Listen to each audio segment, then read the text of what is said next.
మా చెల్లెమ్మలకు విజ్ఞప్తి చేస్తున్నాం, ఏ అన్నయ్యకు రాఖీ కట్టాలన్నా ఆయన మూల నక్షత్రం తెలుసుకోండి, దానికి సూటబుల్ విత్తనాలు ఇస్తాం.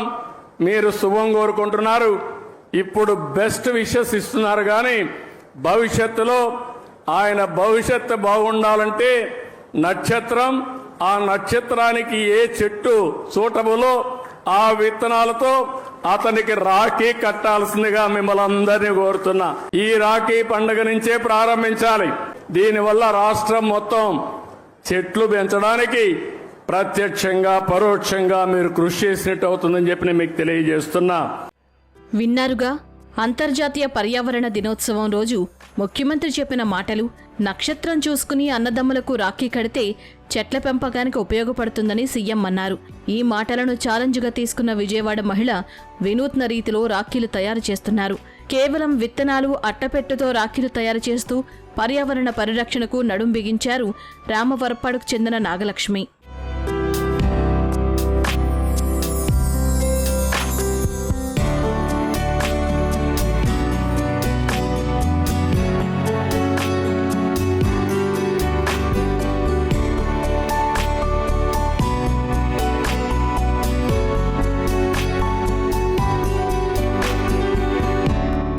సోదర సోదరిమణుల మధ్య ప్రేమ, అనురాగం, ఆప్యాయతకు గుర్తుగా రాఖీ పండుగ జరుపుకుంటారు. అక్కా చెల్లెళ్లు తమ సోదరులకు రాఖీ కడతారు. సోదరిమణులకు అండగా ఉంటామని సోదరుడు వాగ్దానం చేస్తారు. ఏటా శ్రావణ మాసంలో వచ్చే తొలి పౌర్ణమి రోజున రాఖీ పండుగ జరుపుకుంటారు. ఈసారి రాష్ట్రంలో పర్యావరణ హిత రాఖీ పండుగ జరుపుకోవాలని సీఎం పిలుపునిచ్చిన నేపథ్యంలో చాలామంది ఆ దిశగా అడుగులు వేస్తున్నారు. సీఎం మాటలకు తాను ఆకర్షితురాలినై ఈ రాఖీలు చేశానని నాగలక్ష్మి చెబుతున్నారు. వినూత్నంగా ఉన్నది సీఎం గారు చెప్పారన్నమాట. తమ్ముళ్ళు కానీ అన్నలు కానీ వాళ్ళ నక్షత్రం ప్రకారం ఒక్కొక్కరికి ఒక్కొక్క చెట్టు అనేది ఉంటుంది. అది కనుక మనం పాతిపెట్టి వాటికి నీళ్ళు అయిపోస్తూ పెంచుతూ ఉంటే మనం కూడా మన రాశి ఫలాలు అనేవి కూడా వృద్ధి చెంది మనకి బాగుంటుంది అన్న ఉద్దేశంతో ఆయన పెట్టారు. అది బాగుంది, నాకు నచ్చింది. వినగానే చూడగానే ఇదేదో బాగుంది, మనం కూడా చేస్తే బాగుంటుంది, మన తమ్ముడికి బాగుంటుంది కదా అనే ఉద్దేశంతో తన నక్షత్రం శ్రవణ నక్షత్రం అనమాట. నేను ఇంక అందుకని రావి విత్తనాన్ని సేకరించి అది కలబందలో నానబెట్టి మొక్కగా వచ్చే వరకు చూసుకొని మొక్క వచ్చిన తర్వాత నేను రాఖీని ఈ అట్ట ముక్కలతో ఈ విత్తనాలతో తయారు చేశాను. ఇది అందరూ చేస్తే బాగుంటుందని అనుకుంటున్నాము. పర్యావరణాన్ని కూడా మన వంతుగా మనం కాపాడిన వాళ్ళం అవుతాము. నాగలక్ష్మికి పర్యావరణంపై మక్కువ ఎక్కువ.